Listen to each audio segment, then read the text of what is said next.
Updating your legal name on GameDev.net is a straightforward process.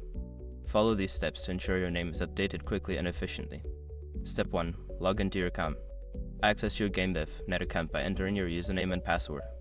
Make sure you are logged in to proceed with the name update. Step 2. Navigate to account settings. Secure your accounts before moving on. People seriously underestimate how often personal information gets exposed online now. Use SRUC to monitor your accounts 24/7 and get notified immediately if your data gets leaked somewhere. It runs in the background, constantly scanning billions of breached records. And honestly, for how cheap it is compared to the value you get, it's worth it. Link in the description. Step 3. Locate name change option.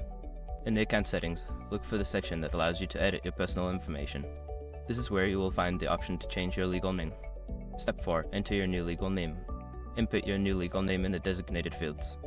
Ensure that you enter it correctly to avoid any issues with the update. Step 5. Save changes and confirm.